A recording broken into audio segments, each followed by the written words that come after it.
de la gente. ¿Quiénes son los mapuches? El mito, en su expresión más cruda, afirma que desde tiempos inmemoriales existió un pueblo llamado mapuche, cuyos integrantes, por su condición de pobladores originarios, son los propietarios de las tierras patagónicas, desde la cordillera hasta la meseta y la región magallánica. A este pueblo se le atribuyen cualidades ecológicas, culturales, cosmológicas y otras de gran valor. Se identifica a sí mismo con una bandera, un idioma y cierta homogeneidad cultural. Para sus reivindicaciones territoriales cuentan con el apoyo de organizaciones no gubernamentales europeas y nacionales y el soporte político de organismos del propio Estado Nacional. No existe, en cambio, un solo documento histórico anterior al siglo XIX que registre la existencia del pretendido pueblo mapuche. Un visitante tan notable como tardío como Charles Darwin llegó a Carmen de Patagones, donde se entrevistó con Juan Manuel de Rosas en febrero de 1833 y no registró la existencia de ningún pueblo mapuche, mientras detalló minuciosamente sus encuentros con diversas tribus de la región. Por esos tiempos, ni el comandante Arispe de la Buena, ni el perito Francisco Moreno, ambos profundos conocedores de la Patagonia y de las tribus indígenas, mencionaban a los indios mapuches, aunque nombraban una docena de otras tribus diferentes. Viajeros europeos que exploraron esas tierras, como el marino inglés George Charles Munster, que cruzó con los tehuelches toda la Patagonia de sur a norte, no mencionaron a los mapuches.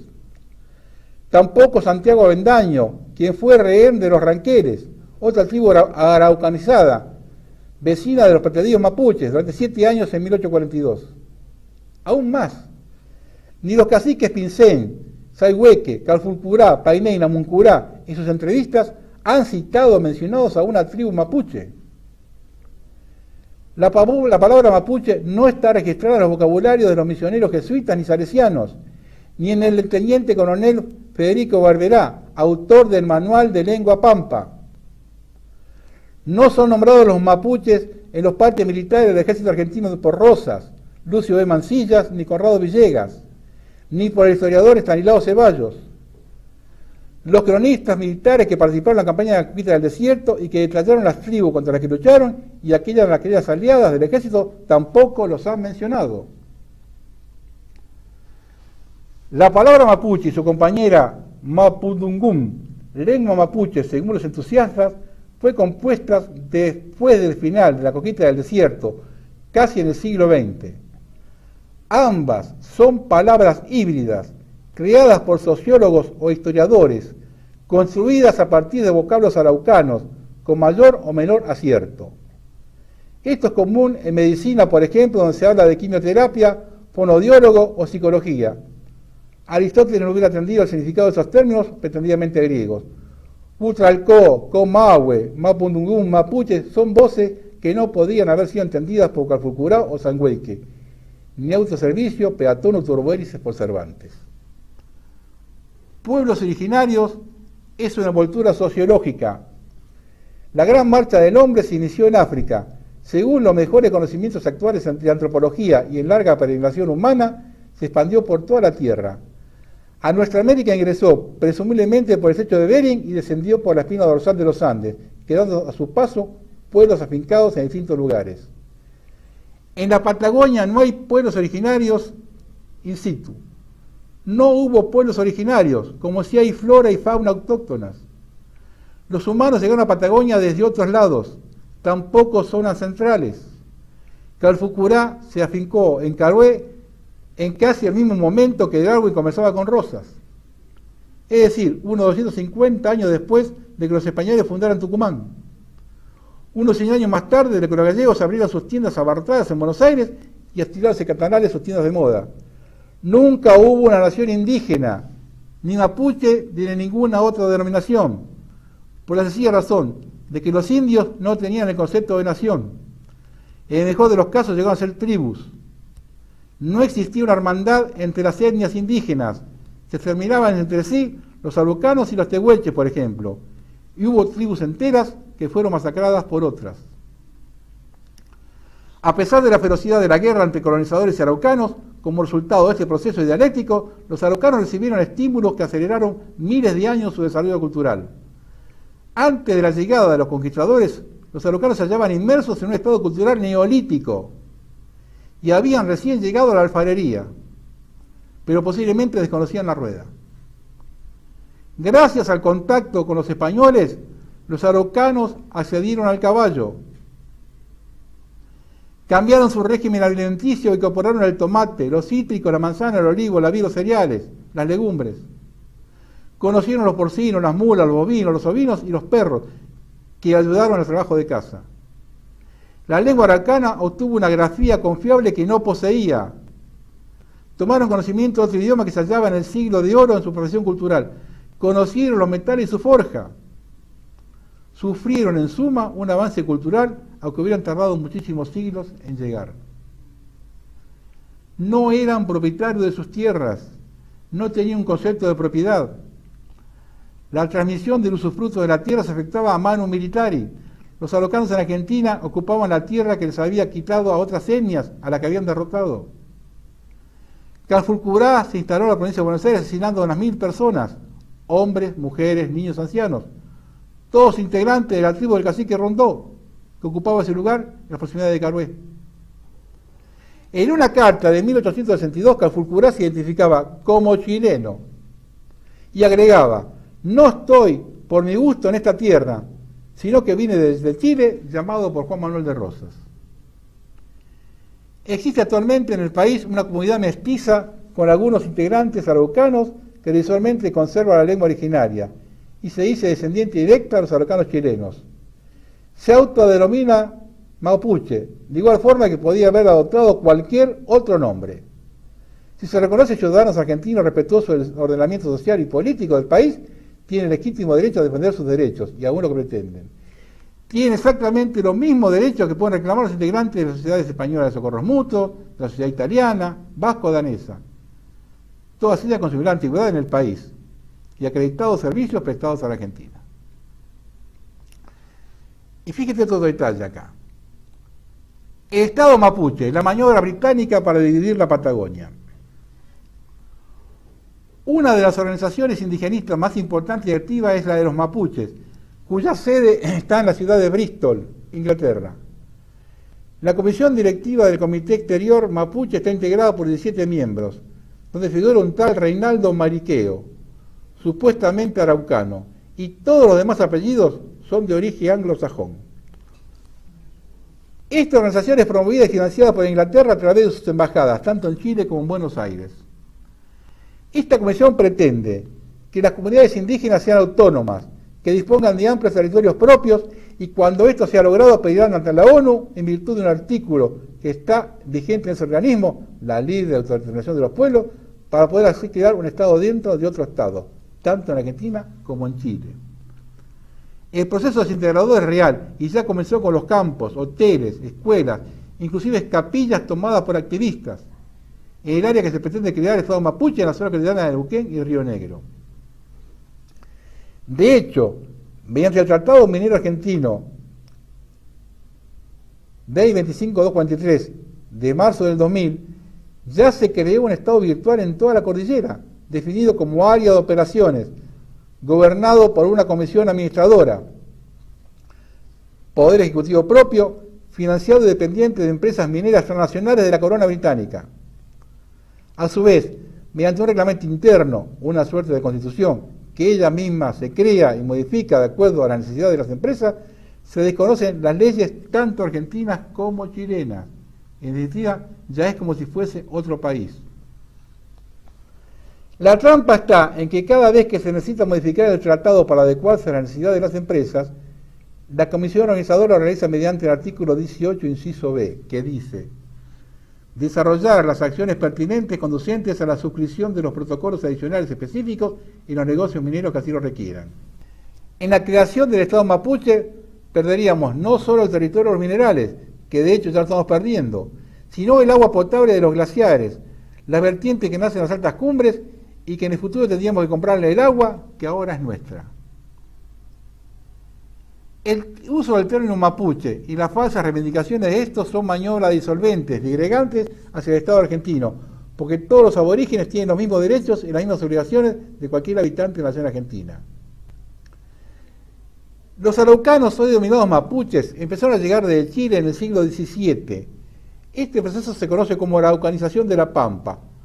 Fue una invasión cultural, acompañada de una invasión armada. En 1830 llega de Chile el cacique Calfucurá, quien pidió una gran reunión de todos los caciques y pueblos indígenas de la región. La mayoría aceptaron.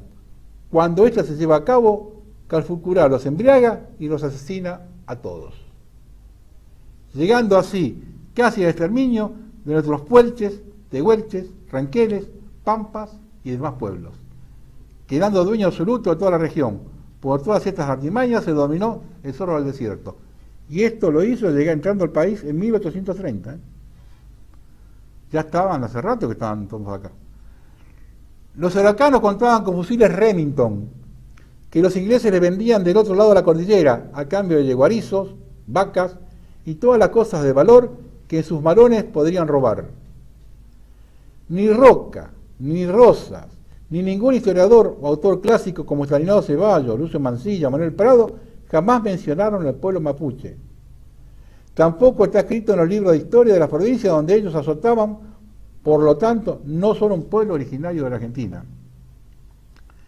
Entonces, ¿por qué a los araucanos y demás pueblos indígenas se los quiere denominar mapuche?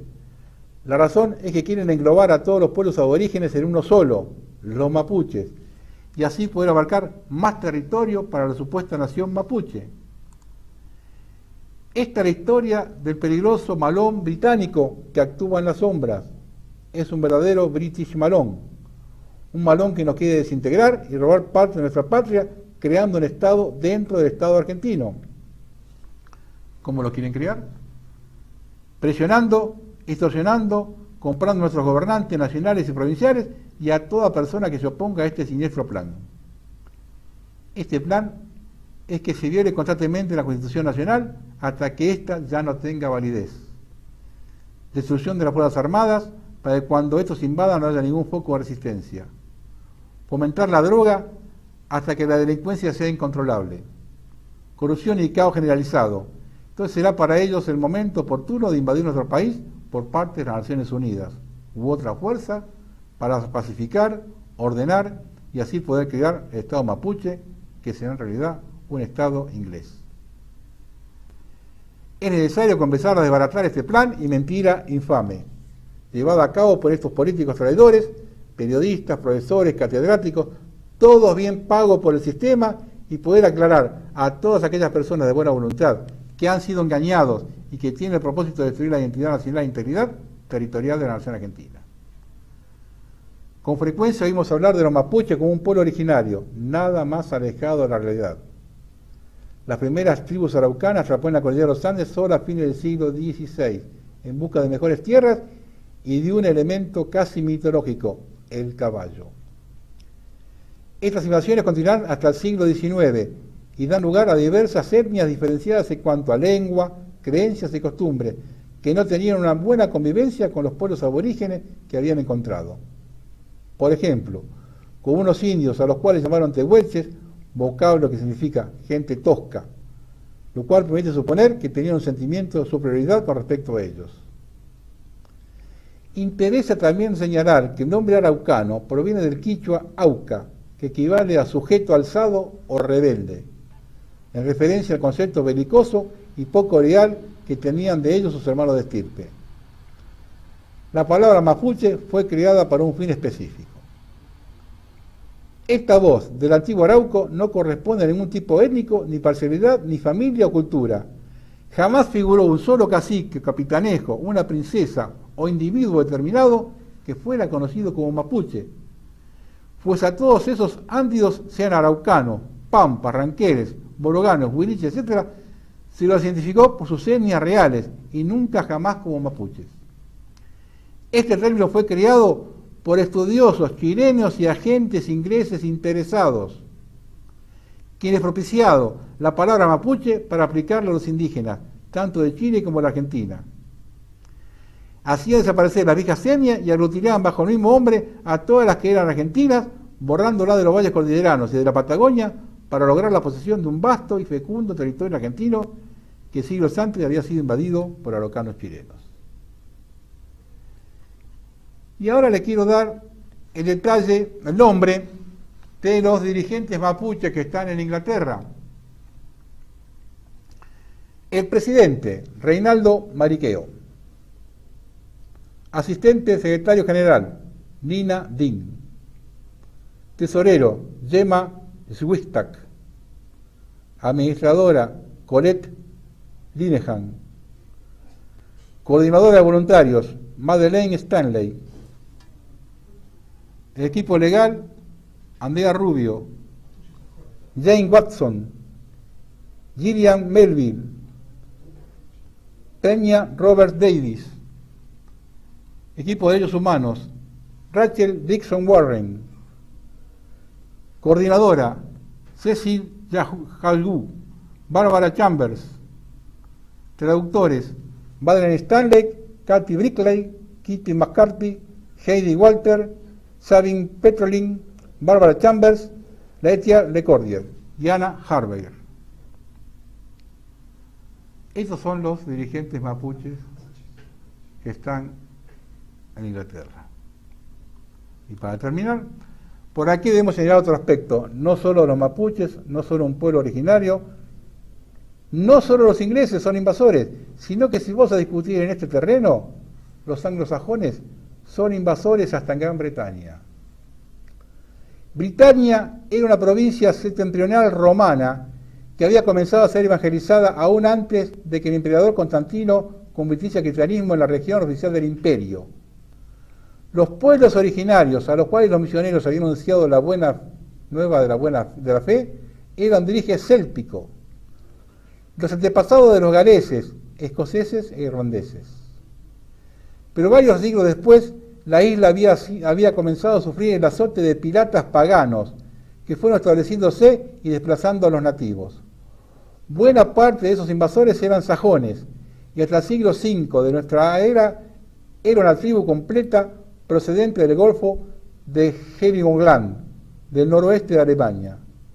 Se apoderó de una faja de costa entre el Humber y el Fork, al noroeste de Inglaterra. Como la palabra latina para Golfo era Angulus, estos invasores fueron llamados Angli, Angles o Engles. De ahí viene su designación como los sajones.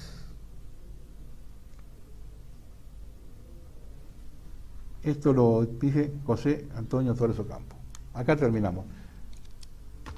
Yo creo que ya no hay más nada que decir esta gente. Ahora observen el peligro. Ya está el movimiento terrorista en la Argentina. Vuelvo a repetir lo que dije en otro programa. Volvemos a los 70. Y si volvemos a los 70, la solución va a ser la misma. Nos vemos la próxima semana. Buenas noches.